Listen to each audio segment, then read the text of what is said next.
Hello, everyone. This is Keith Stone with the Center for Hellenic Studies, and we're here with Kevin McGrath for another office hour, not office hours, excuse me, an open house, a CHS open house.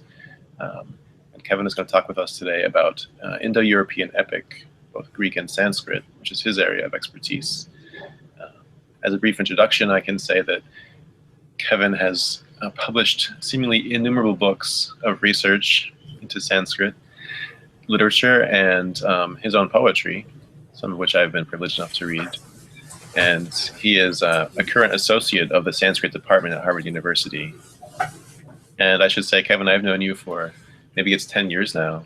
At least, yes. Working with Greg Naj on Yes. the Heroes course. Kevin is the teacher for the extension school, the instructor for the extension school version, which is just starting now. This is your second week, I guess, of class. Is it still possible for people to join that? Oh, yes, yes. Yeah. Okay, great. So for all you watching, you can get academic credit for this if you want. Little advertisement there for you. But, Thank you. Yeah. So I'd like to turn it over to you, Kevin. I know you've prepared a few things. You've asked us to read a passage from the Odyssey. So if you don't mind, I'll just let you start talking to us. Thank you, Keith, and greetings to all of you. Thank you for being here today. So what I'd like to talk about is Indo-European epic poetry, and we'll focus particularly on the Homeric Iliad and the Sanskrit epic Mahabharata. And what I do in my teaching really concerns Homeric literature and culture, whereas in my research, I only write about the Sanskrit Mahabharata. So what I'd like to do is to look at the Mahabharata, which is much larger, 5 times larger than the Homeric Iliad. And it's more archaic, so there's a lot more material which is explicit there. And I would like to use that to illuminate and irradiate what we see in the Homeric Iliad. In the Mahabharata, we have very explicit points, whereas in the Homeric Iliad, these details are somewhat implicit nowadays, and that itself is a mystery. It's a question we can also address. And as another dimension, as a field worker going to India, these Sanskrit late Bronze Age epic heroes and heroines are still worshipped. This is something which terminated with the advent of the Christians in the Eastern Mediterranean. The ancient Greek heroes were no longer worshipped, and they became saints. There's Aios Achilleos, for instance. Whereas in India today, these Bronze Age heroes and heroines are very much part of not just Hindu culture, but political culture, cinematic culture, literature, novels, television. 400 million people will watch an episode about the Mahabharata on television.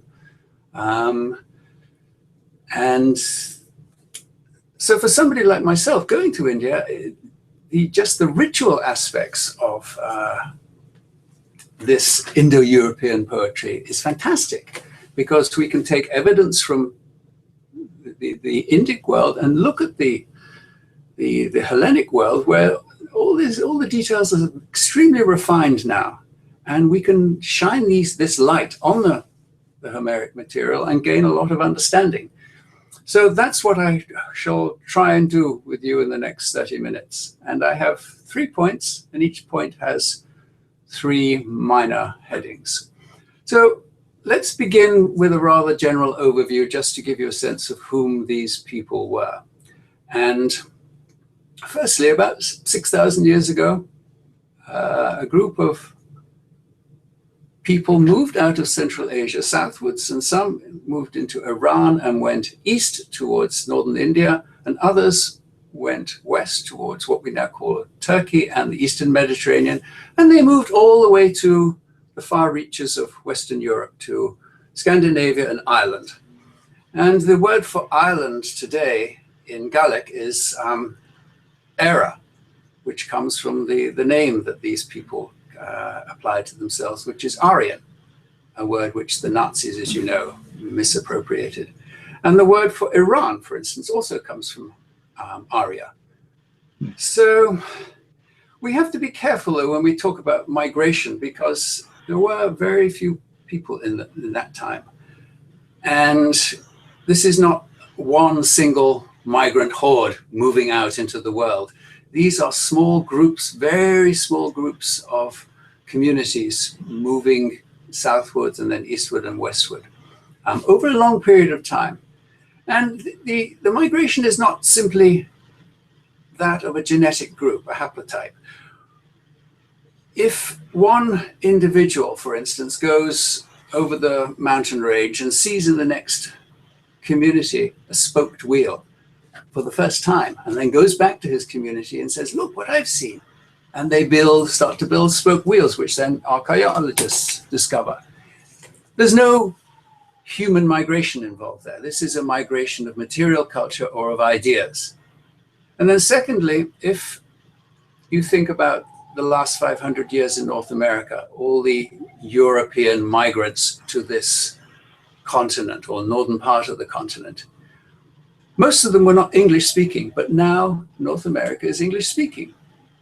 So be very careful when you talk about the Indo-European migration. It's a migration of not simply a genetic community, it's a migration of ideas, of language, and of culture.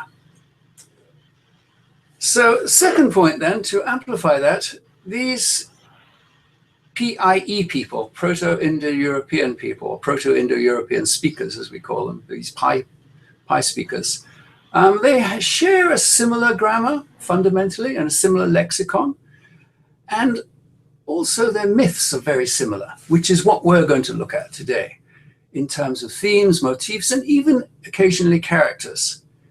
So this late Bronze Age society worshipped sky deities because they were peripatetic, because they were nomadic. Their deities, their divine entities were not in the ground. They were not terrestrial. They were in the sky, like Indra or Surya. Indra, the wind deity or the war deity, and Surya, the sun. And their kinship system was essentially patrilineal, which for somebody like me who studies kinship systems in these epic systems is very important. And then thirdly, this culture, which we're going to look at as manifest by this epic poetry, as you know, is pre-literate and pre-monetary. So the consciousness in this society is not like our 21st century Western consciousness. And that is a big jump to make, to identify what thought patterns and emotional patterns were in that world. There are no solemn rituals. There are no real rituals in the Homeric Iliad, same in Mahabharata. No real priests. The rituals are performed by kings or sons of kings. And there is no architecture, really. You have a little bit of architecture in the Homeric Odyssey, but it's rudimentary. It's thresholds and bearing posts and so on. There's no real description of architecture in this literature, in these two poems.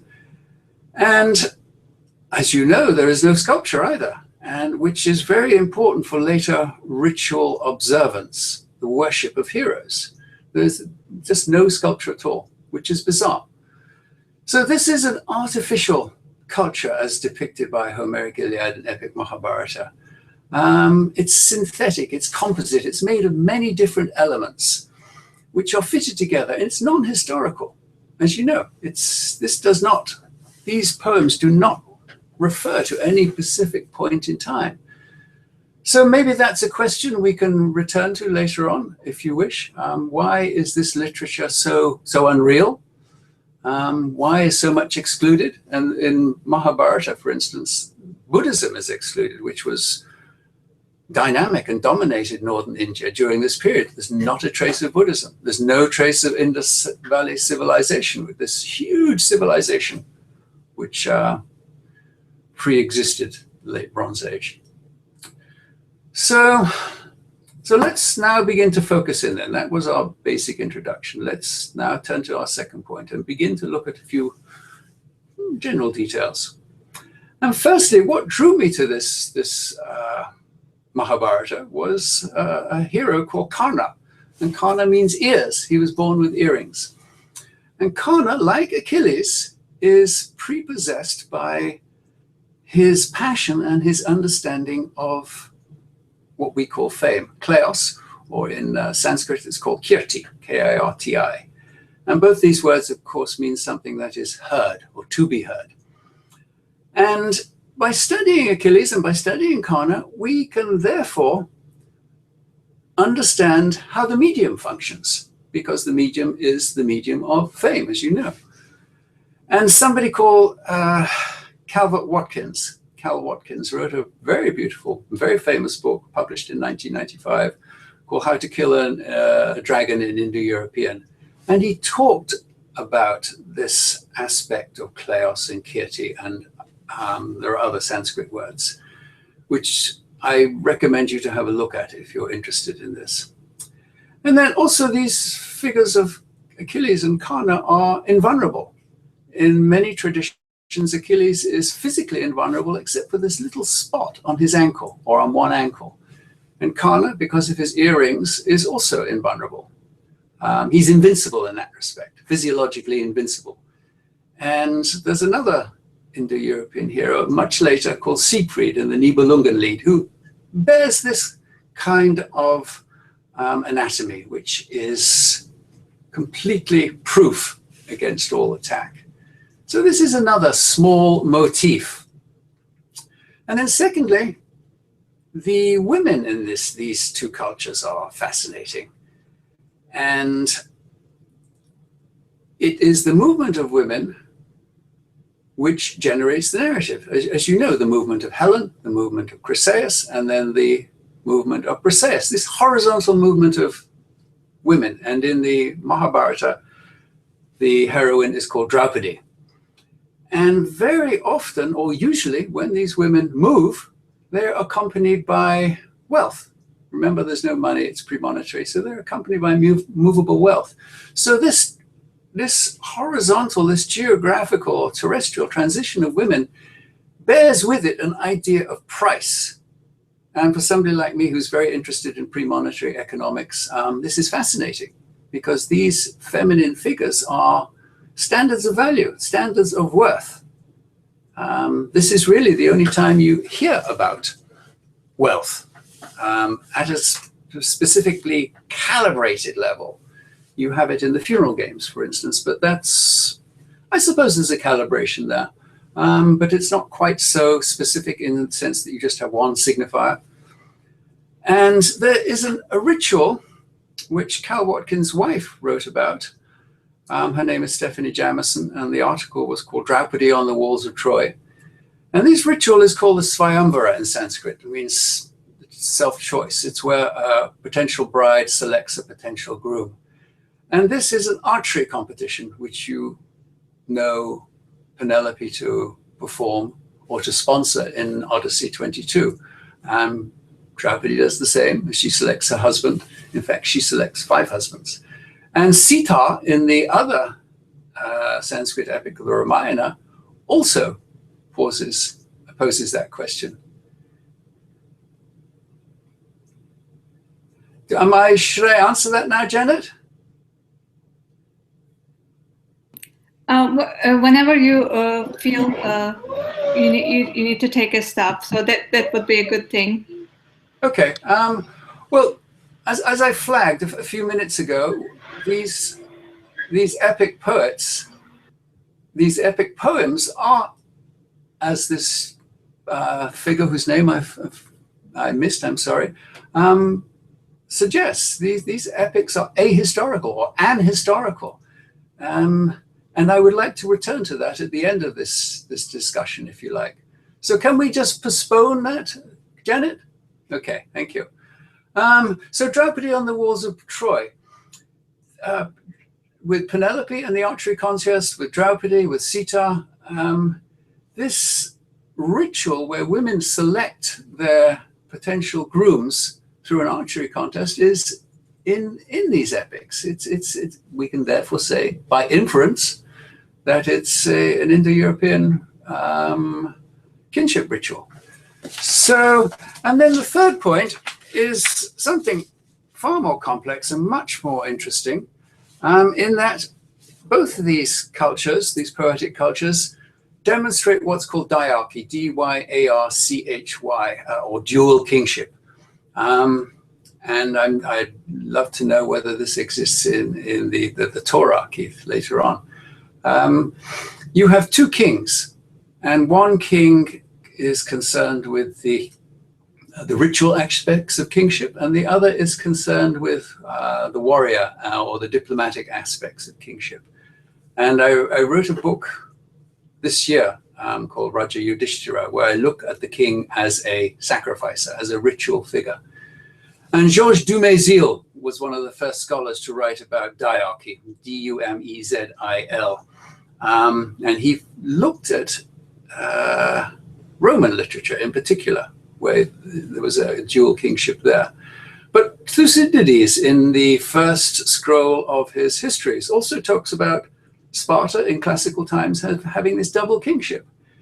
And you will remember that the Homeric Iliad itself begins with a conflict between a priest and a king, round about line 7 or 8.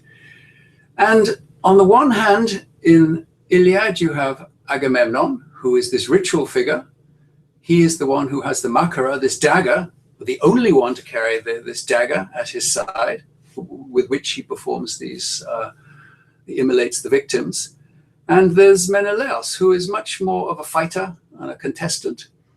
And in Mahabharata, you have Yudhishthira, and who is the king, who is this very ritual figure.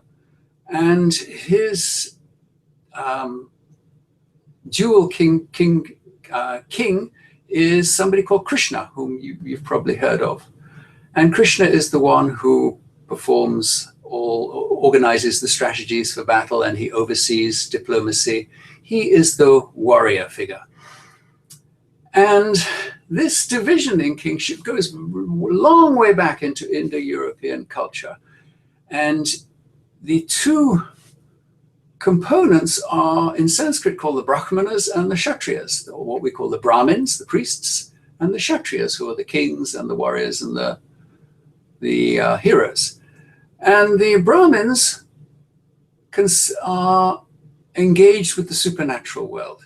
You see this in line 15, line 20 of Homeric Iliad, scroll 1, where Chryses goes and with a speech act invokes Apollo, who comes down in response to that most effective speech act and causes trouble.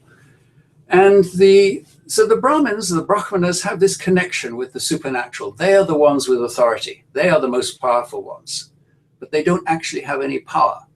It is the kings and the heroes and the warriors who actually possess the monopoly of violence and this monopoly over death, which is highly polluting, and they need the priests, the Brahmanas, to purify them.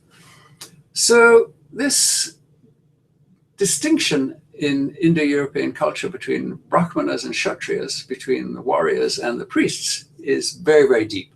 And I would suggest that that is why the Homeric Iliad opens with this scene of a contest, contention between a king and a priest. And in later times, just to make a footnote, once money enters this culture, in classical times, the word for king becomes Tyrannos, and kings at this point possess money, and they can pay for those who are loyal to them, which is a very different kind of kingship from the old pre-monetary archaic world. And you also see this in the Mahabharata, in the second part of the Mahabharata, where you have a long oratorial exposition on kingship.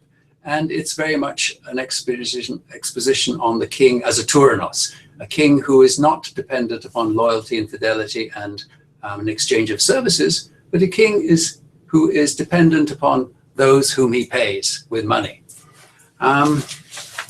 Okay, now let's look in far greater detail at this material now. And Greg published a book in 2003 called Homeric Responses. And this was the second of two books. The earlier book was called Homeric Questions. And the Homeric question was something which preoccupied many classical scholars in the late 19th century. And it was the question as to, well, there must have been an earlier phase, an earlier area of the poetry which became developed and which received accretions over time. And the Homeric question was how to identify those earlier phases. And Greg and Lenny and Doug have been discussing this in earlier iterations of Cosmos Society in the last 6 months or so. How do you identify those earlier phases? So in Homeric Responses, Greg, at the beginning of the book, identified two kinds of poetry, or two kinds of poets. The oidos, A-O-I-D-O-S, and the rhapsodos, whom you've met. And let us at this point perhaps look at scroll 8 of the Homeric Iliad, or Homeric Odyssey, sorry, lines 487 to 491. Janet, do you have that in front of you? Do you want to read it? Is it there? Is it handy? Yes, I think I have it. 487 to 491. Demodocus, it begins. Demodocus, I admire and pointedly praise you more than any other human. Either the muse, child of Zeus, taught you, or Apollo. All too well, in accord with its cosmos, do you sing the fate of the Achaeans. All the things the Achaeans did, and all the things that were done to them, and they suffered for it.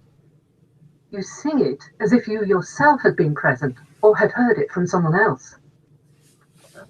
Okay, thank you.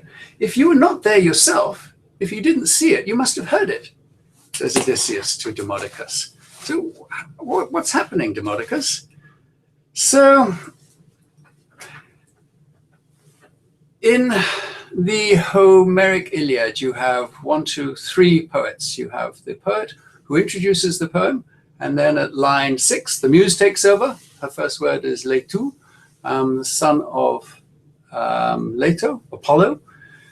And then you have Achilles and Phoenix, and Achilles and Phoenix sing the Clare Andron. And Phoenix is a charioteer. Keep that in mind. And in the Homeric Odyssey, you have 1, 2, 4 poets. You have the poet who introduces the poem. Then you have the muse who begins the poem at line 11, talking about the island of Calypso. Then you have Phemios, and you have Demodocus, and then scrolls 9 to 12, you have Odysseus himself, who sings as a poet. And Phemius and Demodocus are actually referred to as being iodic poets. That's how they are described. So what I did was to take this conceptual frame from Greg and look at the epic Mahabharata. And there you have 5 poets, and they frame each other in boxes, as it were, like Russian dolls is the usual analogy. So you have one frame inside another, which is inside another. And there are 2 particular poets. One's called Vaishampayana, who performs most of the poem, and the other is called Sanjaya, who performs 4 books in the middle of the poem, the 4 Kurukshetra books, Kurukshetra being the name of the place, like Troy, which are similar to, I would say, scrolls 13 to 16 of the Homeric Iliad, which are called the battle books. So I looked at these 2 poets, and Vaishampayana, very early on in the poem, says, I heard this poem from my guru, and I am going to perform it precisely. I shall recite this poem. And this is his mode of inspiration. It's acoustic, it's audio. He has heard from his guru, which he then recites. And this is like the rhapsodes in classical times or literate times, who have learned from a script. It might be a verbal script or a written script. Remember, many of these rhapsodes were illiterate, but they have learned the poem from a script which they then recite. And there is the Platonic dialogue Eon, which Greg quotes in R0 of his H24RH, where Eon talks about some of his performative techniques. So the rhapsodes learn their poem acoustically, audibly, and then they recite that script. And that script, as you know, later on becomes a sacred text and becomes scripture. That's what Vaishampayana does. Now, if you look at Sanjaya, his medium of inspiration is very different. Sanjaya has what's called Divya Chakshur. He has this divine vision. He is able to see what is happening at 100 miles distant, and he can hear what's happening. And not only that, but he is able to apprehend what people are thinking at that distance. His medium of inspiration is visual. Now, it's a very different kind of poetics. Just developing this a bit further, the Iodic poets are the poets who compose in performance. And as you know, both Keith and I belonged to what's called the Harvard School of Pre-Literate Studies, or what is sometimes referred to as the Parry Lord Nage system of epic poetics. Milman Parry, Albert Lord, and Greg Nage have developed this model of analysis of Iodic poetry, where the poem is composed during performance, and different performances will use different words and will be longer or shorter depending on how much time the poet has. And the poets during these performances draw, they're extremely skillful and extremely learned, draw from a word hoard, a body of formulae and phrases and themes. And they, much like a jazz performer, will draw upon this repertoire and extemporize using these formulae, or a hip hop artist who draws upon this repertoire of verbal formulae, just patterns of words, which are more than individual words. So, looking at the four Kurikshetra books, the distinction between what is happening in Sanjaya's poetry and what is happening in Vaishampayana's poetry is gigantic. Most of Sanjaya's poetry, say 80% of it, is formulaic. Not in the sense that it's XXX, repeated, but these formulae are very, very beautifully and very delicately and carefully. So you have this amazing range of poetry. The best poetry in the epic Mahabharata is in these four songs of Sanjaya. And there's very little narrative. It's simply this description of conflict, of battle. And here and there you have instances of narrative. Whereas in Vaishampayana's poetry, there's a lot of narrative, very little use of formulae. And to make a modern introduction here, the idea of what is plot and what is story is a very useful double concept. You can talk about plot being the causal sequence in a narrative, whereas the story is the temporal sequence. If I said that a man walked into the bar, grabbed a bottle of whiskey, shot the bartender, and ran outside and was knocked over by a police automobile, that is the plot. If I said a man in a red hat walked into a very dirty bar and asked the bartender for a bottle of his favorite bourbon, and whilst cleaning his revolver, the pistol actually fired a shot and killed the bartender, and the man, in terror, ran outside, where a police car, which was chasing another criminal, or a criminal, knocked this man down and killed him. That's the story.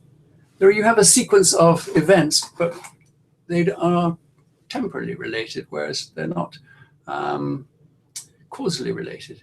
So what you have in these two kinds of epic expression, with Vaishampayana, you have much more plot, whereas what you have with Sanjaya is much more story.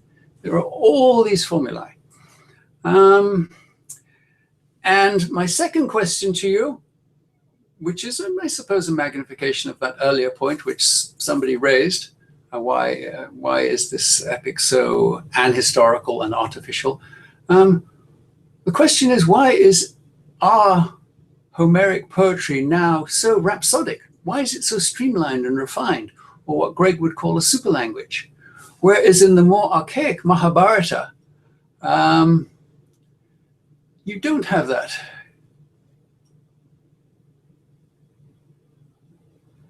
Well, that's a very good question, Daniel Costa. What are the emotional patterns in epic Mahabharata? Can we keep that till later? Because it's a very interesting point, and it's a useful point which will allow us to distinguish and discern between Homeric poetry and Sanskrit epic. So keep that in mind, Daniel. I'll bring it up in a while. So secondly then, let's take this idea of Sanjaya, or this model, or this picture of Sanjaya, and look at it more carefully in greater detail. And because Sanjaya tells us a lot about Patroclus. The word for this kind of poet in Sanskrit is Suta, S-U-T-A. And the word Suta also means charioteer. If your job is to drive a chariot for a hero, you're a Suta. If your task is to sing an epic song for your king, you're a Suta. So why were the charioteers, why did they become poets? Now, I wrote another book about a particular charioteer, Krishna. The book was called Heroic Krishna, came out, I think, in 2013. Because Krishna in epic Mahabharata is probably the best depiction of an Indo-European charioteer that we have. Much more so than anything we have in Homeric Iliad, for instance. And certainly there's no real charioteering done in the Odyssey. And these charioteers are extremely skillful individuals. The charioteer governs, manages the horses, and at his side is the hero, and the hero has his weapons. In Mahabharata, it's a bow and arrows. In the Iliad, Homeric Iliad, it's the spear. And the task of the charioteer is to maneuver the chariot so that the hero is not firing across the charioteer, that he has an open arc of fire. And this involves a lot of very skillful management of the four horses. The relationship between a hero and charioteer is probably the most intense relationship that heroes encounter. It's the relationship is that a hero has with a charioteer is what you would say is the top of their ascending scale of affection. Much more so than the hero and his son, or the hero and his wife, for instance. And these charioteers are also skilled veterinaries. You don't really have that in the Homeric Iliad, but they're also skilled physicians. And in scroll 11, Patroclus is described or portrayed as healing somebody. He says, well, I learned my medical skills from Achilles, who learned it from Charon, this great physician of the old days. So this relationship between hero and charioteer is somewhat elliptical in Homeric Iliad, whereas in Mahabharata it's magnificent. There's so much material there. So the two charioteers who are important in the Homeric Iliad are Patroclus, of course, who drives Achilles, and Phoenix. And Phoenix was the nanny. Phoenix was the person who brought Achilles up, who is also a charioteer and also sings the Claire Andron. And in this scroll 23 in the funeral games, Phoenix is the judge for the chariot race. So why are these charioteers, why are these suitors so important? Well, in a pre-literate economy, a pre-literate society, a pre-literate culture, they are the one on the chariot who sees what the hero accomplishes. And it is they who then perform this hypothetical first singing of the epic. They are the ones, like a CNN cameraman embedded, as they say nowadays, in the Humvee going into battle in Iraq, who see it all. And they record it all mentally.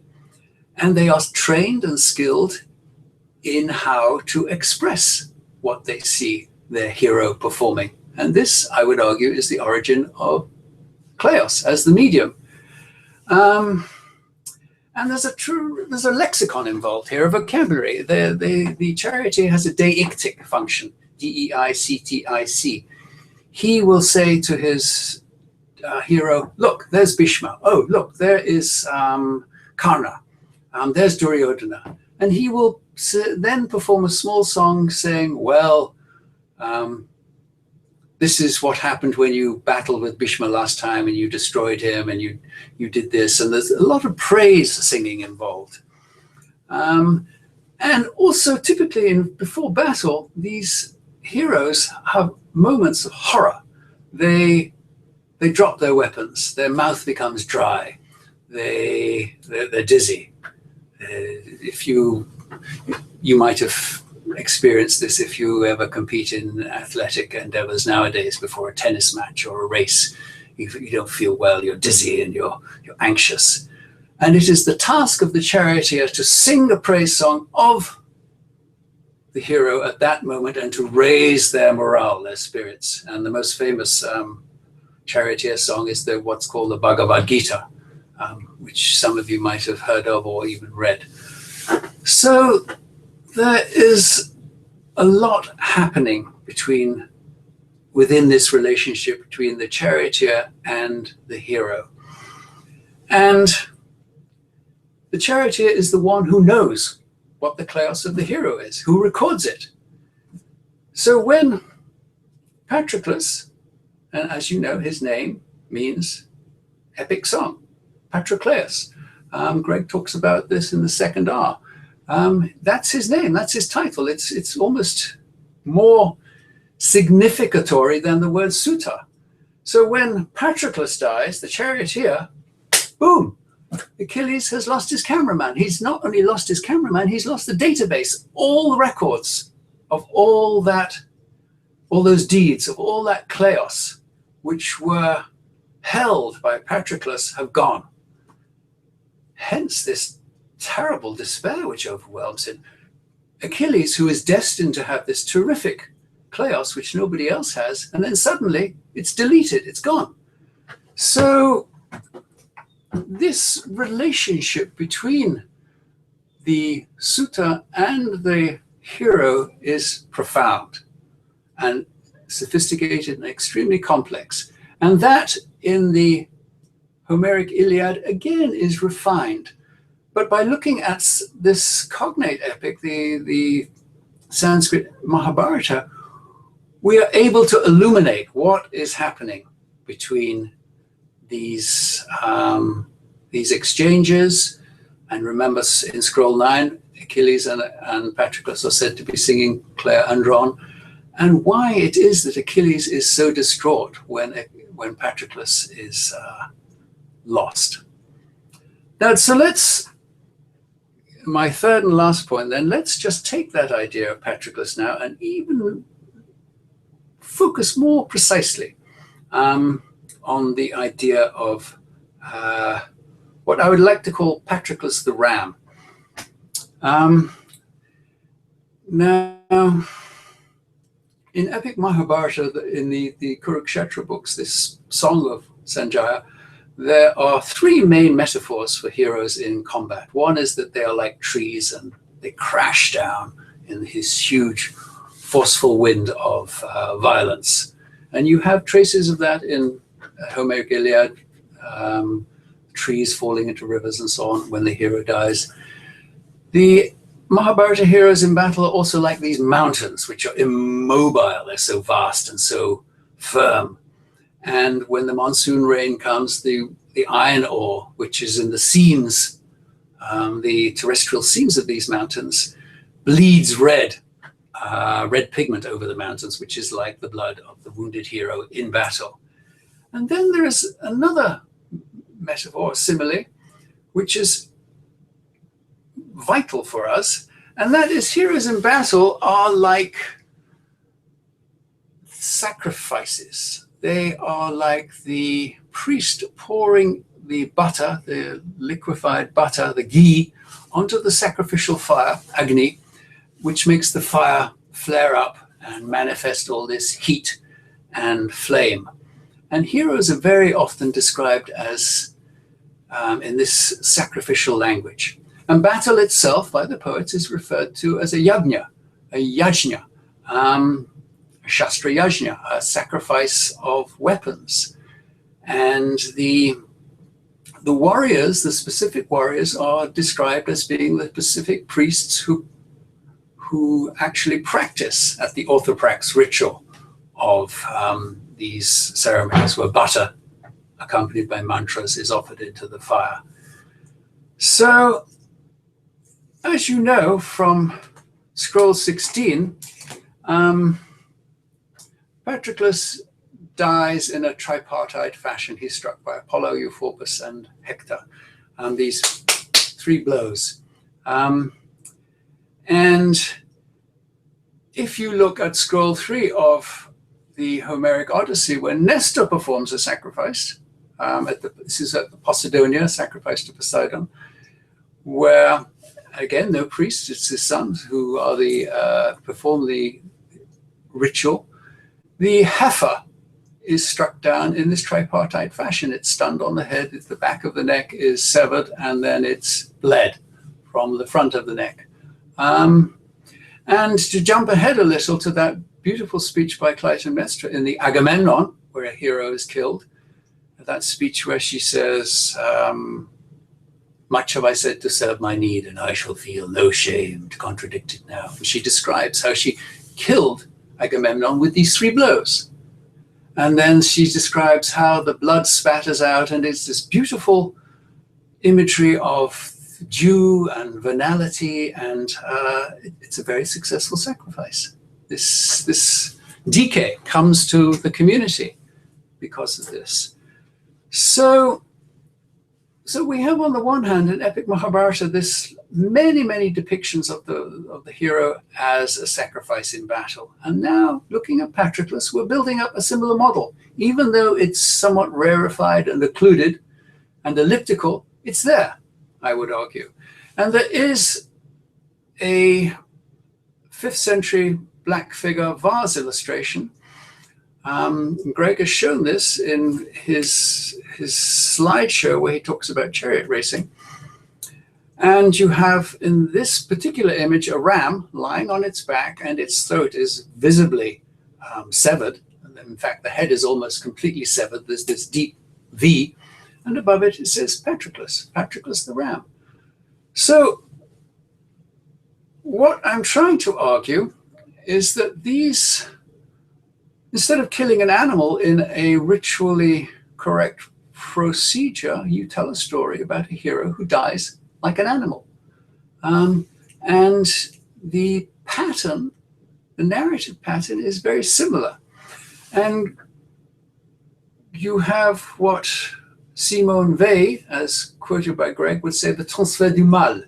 You have this idea of atonement or transferring of something which you don't want in your community to the ritual animal who is then killed and discharged.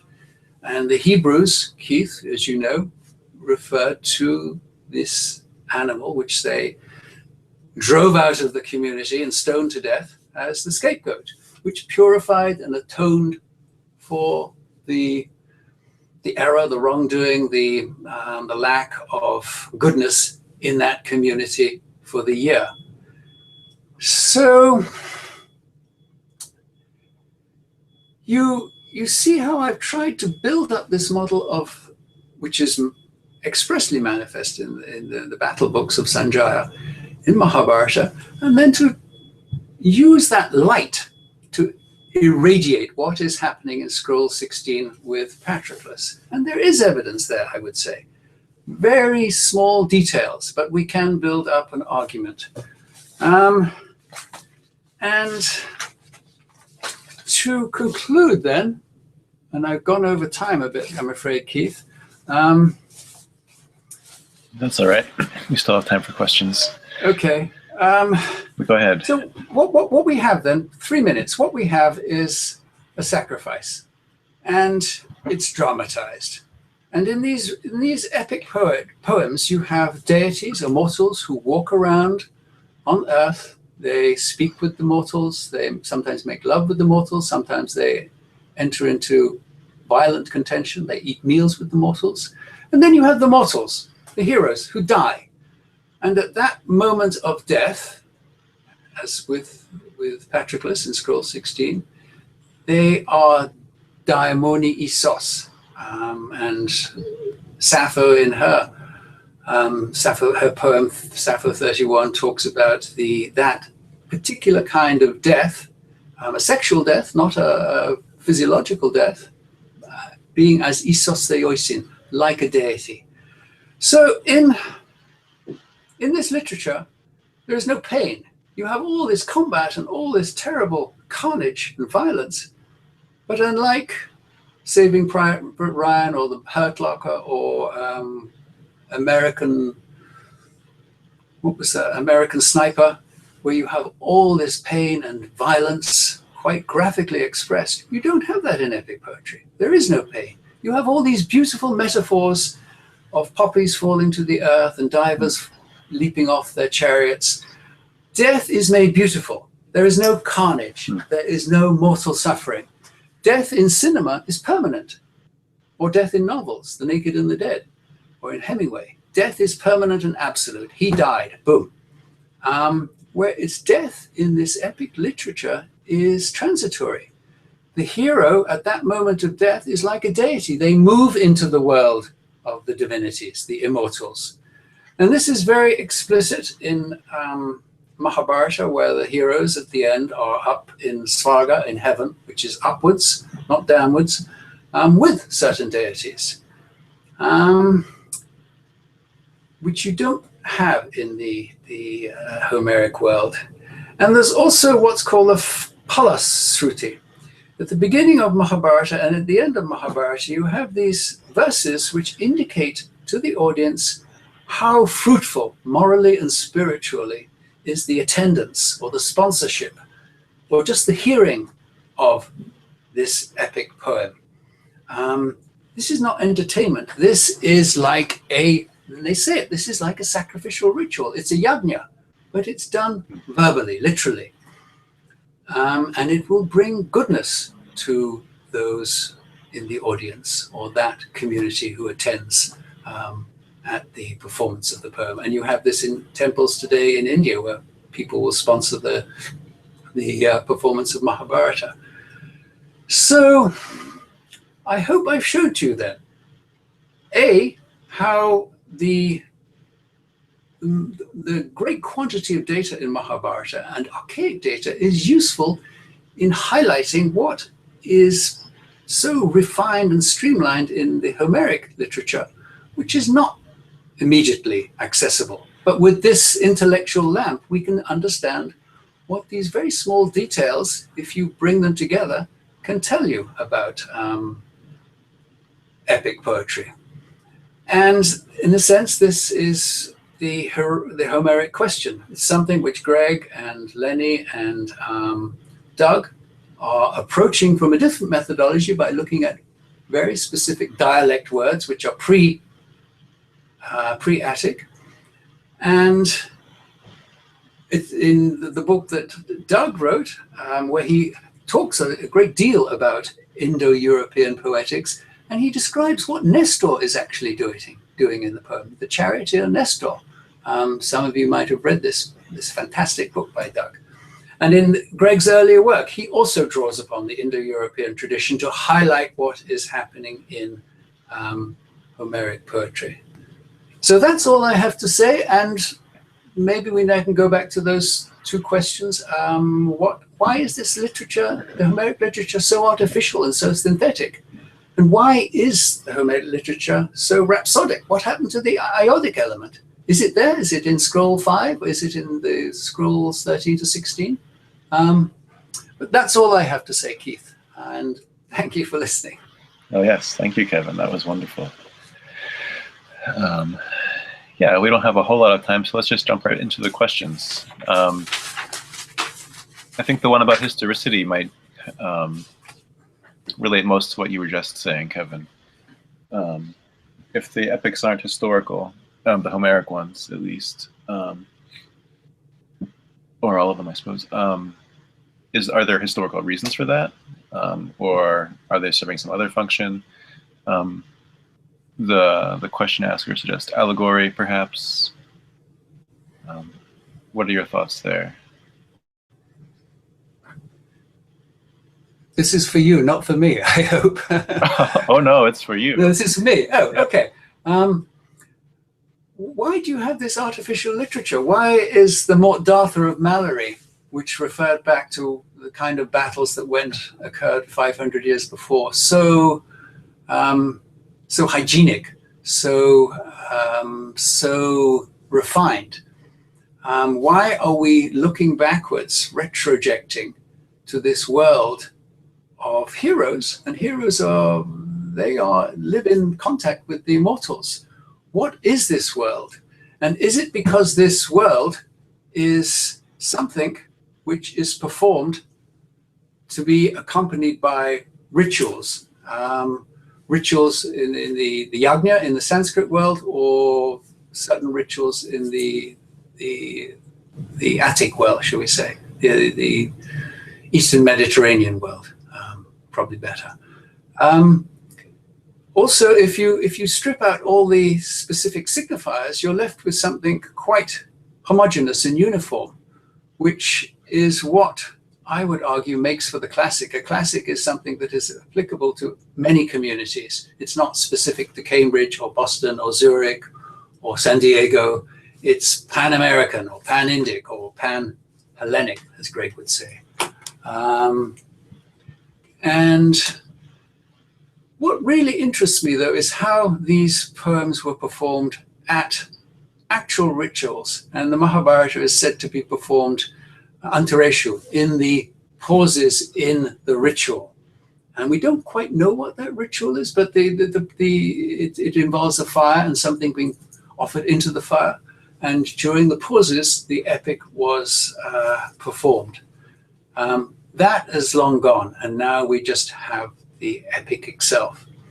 So does that answer your question? And does that begin to answer your question? And does anyone else have any contributions to that idea? Why is this epic so artificial and historical? Hey, this is Bill. Hi, Bill. So I wonder if an audience in India has the same language issues that the ancient Greek audience had. Do you have dialects and variations on the language that a poet has to speak some artificial language that they all can understand? Yes, Sanskrit is an artificial language. Only the Brahmanas and the Kshatriyas, the priests and the kings, would speak it. People didn't speak Sanskrit. They spoke Prakrit, which was the vernacular. Sanskrit is a hieratic language.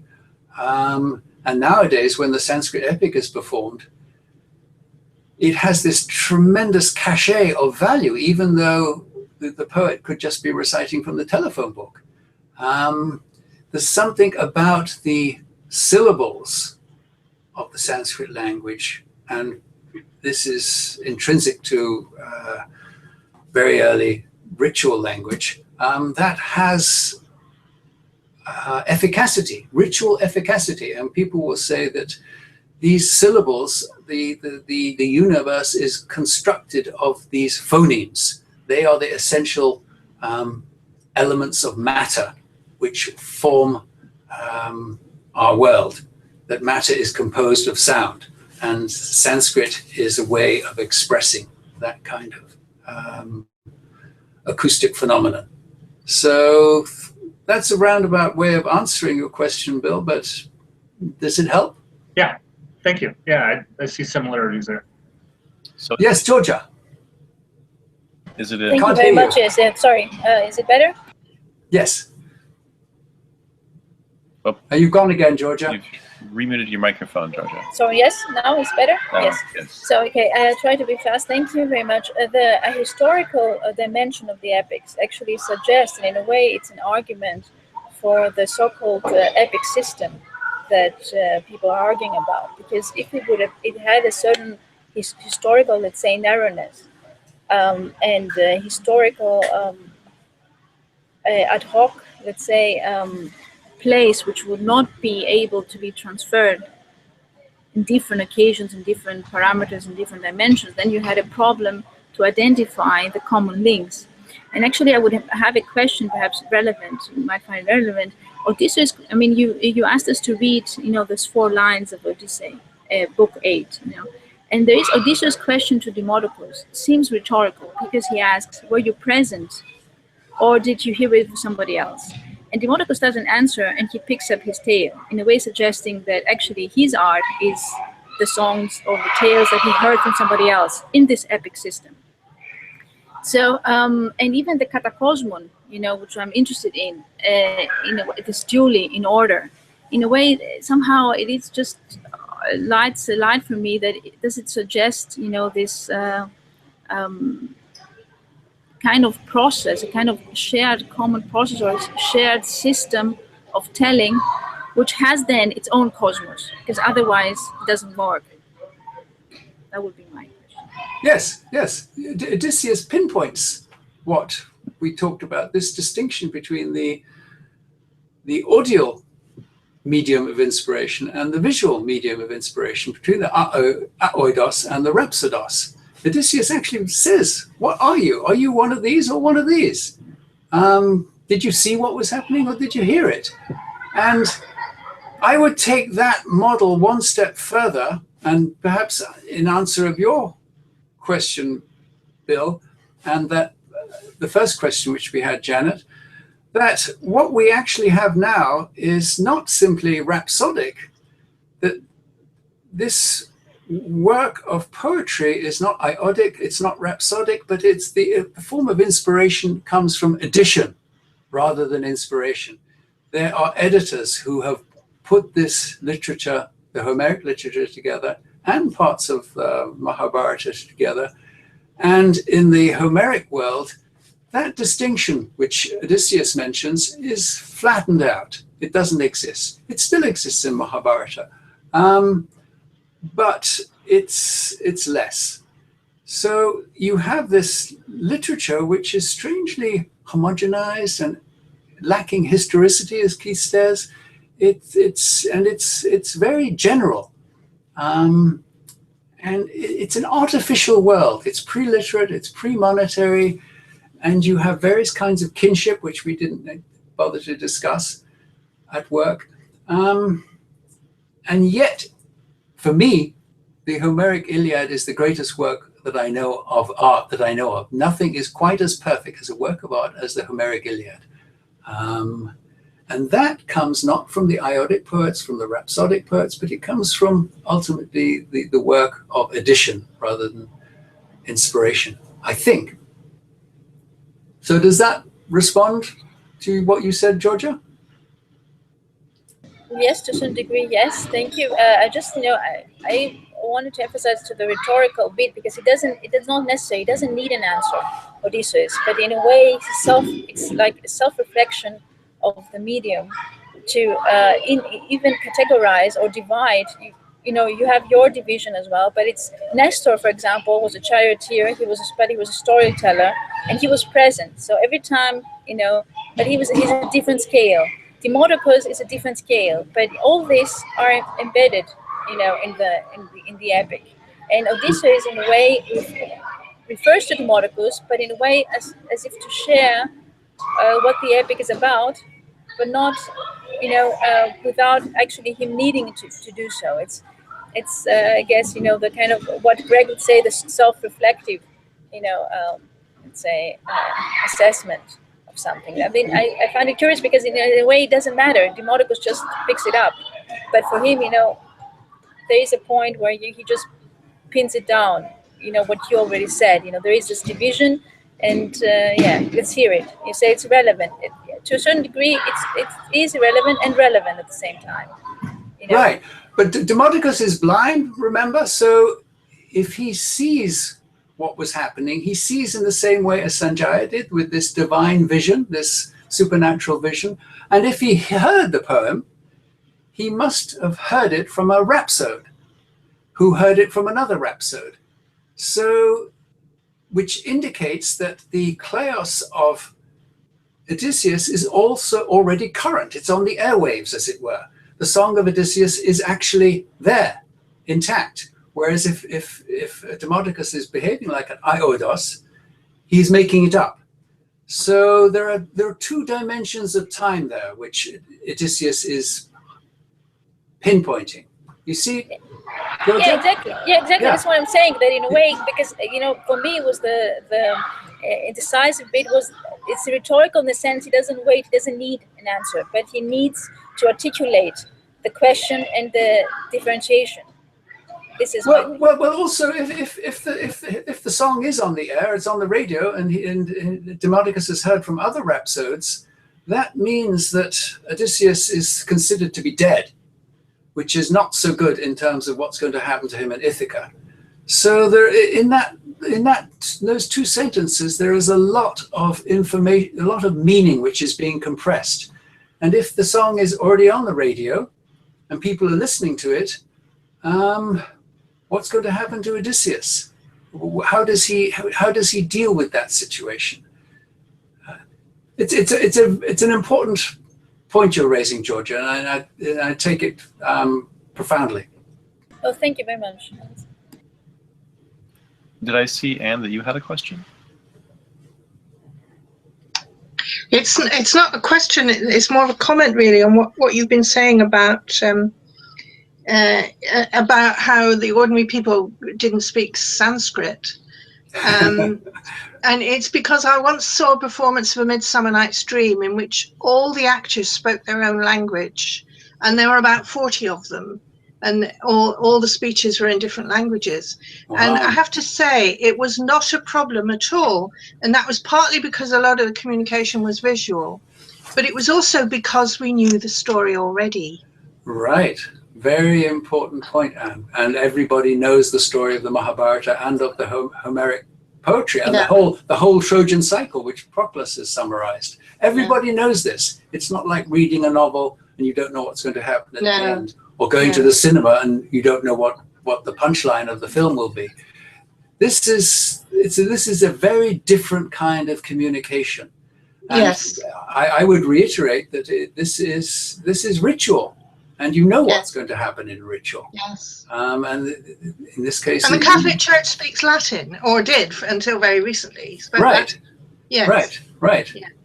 And also, you on the Midsummer Night's Dream, you have a lot of emotional expression, don't you? A lot of effect being generated. It's not simply gestures. The tone of the voice communicates emotion. What we have with this epic poetry is like a musical score to, say, Brahms' First Symphony. If you can read the score, you have a sense of what the symphony sounds like. But until you actually attend the performance, you don't know how the conductor or the poet will bring emotion into that performance and communicate the emotion. And there's also the experience of being in an audience. You somehow pick up, I don't know, pheromones or something from the audience, don't you?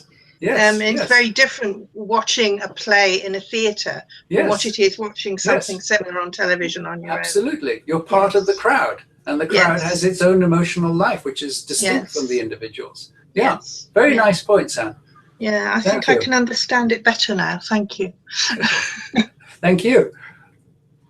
Kevin, I see a question about, and this relates to George's question about the rhapsode. Odysseus doesn't have a chariot or a charioteer, so who is his keeper of Kleos, if we want to make the comparison to Achilles and Patroclus? Well, that's a difficult question, because Odyssey it's not like other epic poetry. It's not a poem of really warrior culture. Odysseus, in his own performance in Scrolls 9 to 13, describes a lot of violence and a lot of warrior activity, but it's mainly his experiences are mainly to do with all these weird animals, like Heracles deals with all these strange animals, supernatural creatures. As with Jason, they deal with these odd mortal beings. So it's an interesting question, and I don't know the answer, because Odysseus is not like a hero in the sense that we've been talking of today. And you could say that he certainly understands the distinction between odos and rhapsodos, because it's indicated in that text which we just looked at, which Georgia spoke about so well. But yeah, Odysseus doesn't have a charioteer. Telemachus travels on a chariot with Pisistratos, but it's like traveling in a taxi. It's not so interesting. It doesn't tell us much. It's not a warrior context. And, there were no roads then. So how are they going from Pylos to Sparta with a chariot with spoked wheels over all these rocks? So there is something strange about the Homeric Odyssey which precludes it as from entering into our models, even though we've drawn in certain elements of evidence today. So, yeah, good point. Maybe just one last question before we wrap it up.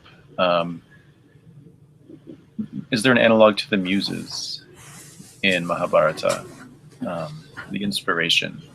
No. You can say the very archaic poets, and they're called the Rishis, the Vedic Rishis, they actually see the poem. They in the Akashic register.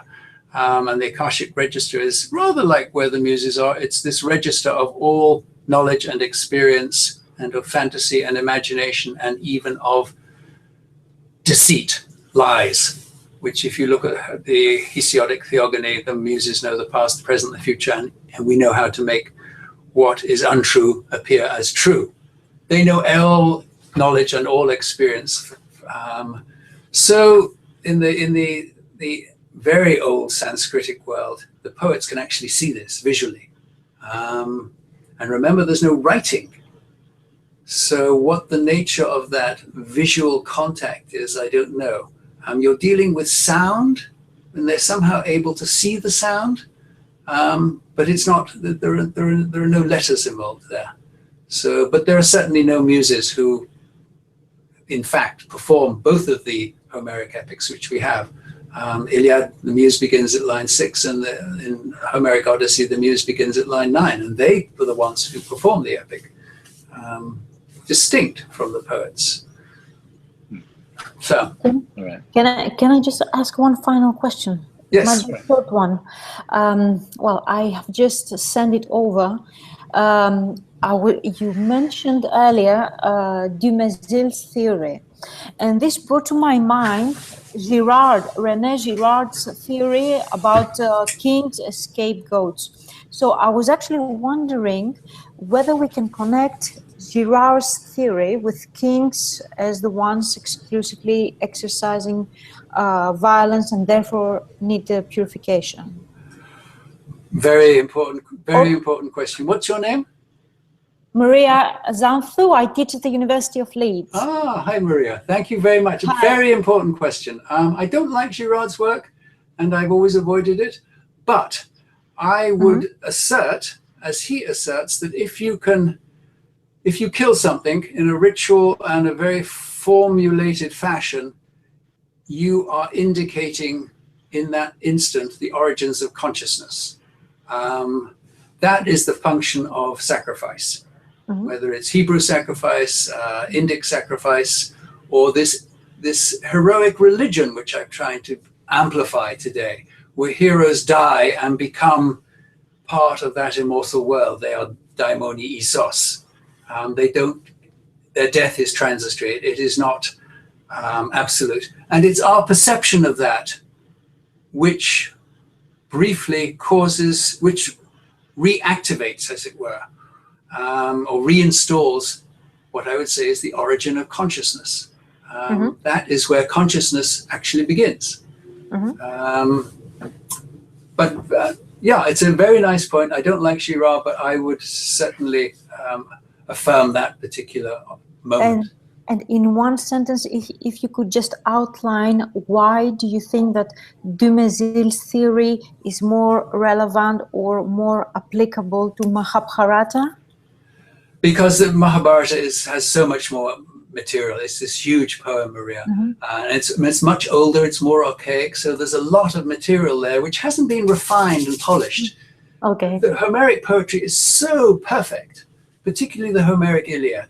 The Mahabharata is much larger and much rougher. So Dumézil studied Mahabharata at great length.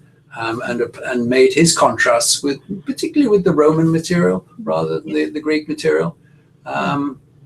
So yes, Dumézil is an important scholar for us. Thank you very much. Thank you. Thank you. Great, thank you. There are more questions that we don't have time for, but I want to thank you again, Kevin, for this wonderful hour plus that we've just had with you. It's very clear and helpful, for me at least, I know. We'll look forward to the next time with another guest. Signing off for now. Thank you, Keith, and thank you everybody for participating, for your questions. Bye-bye. Thank you.